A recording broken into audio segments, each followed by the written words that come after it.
వివాదంపై తమిళనాడు సీఎం విజయ్ ప్రధాని నరేంద్ర మోదీకి లేఖ రాశారు. రాష్ట్ర నీటి హక్కులను పరిరక్షించేలా కేంద్ర ప్రభుత్వం జోక్యం చేసుకోవాలని ఆయన కోరారు.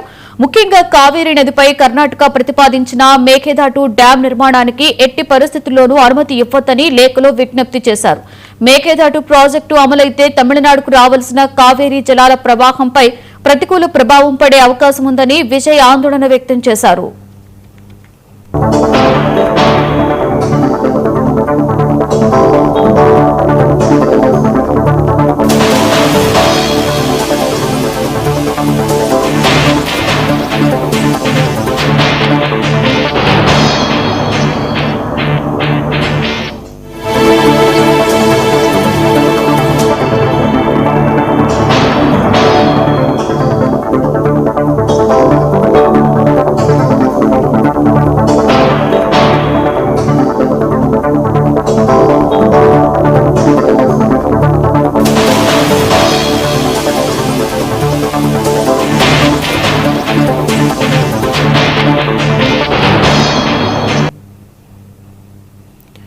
ఈ ప్రాజెక్టు దిగువ ప్రాంత రైతులు ప్రజల ప్రయోజనాలను దెబ్బతీసే ప్రమాదం ఉందని పేర్కొన్నారు. కావేరీ జలాల పంపిణీపై ఇప్పటికే అమల్లో ఉన్న న్యాయస్థానాల ఆదేశాలు, కావేరీ జల నిర్వహణ సంస్థ నిర్ణయాలను కేంద్రం పరిగణలోకి తీసుకోవాలని కోరారు.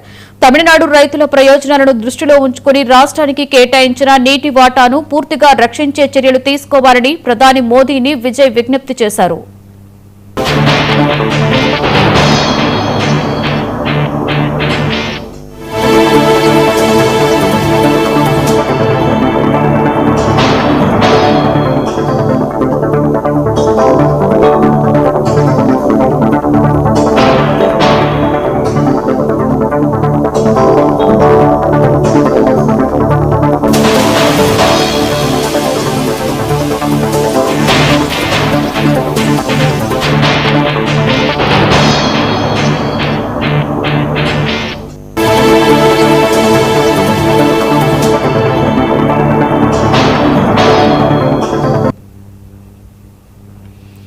హైడ్రాపై తెలంగాణ హైకోర్టు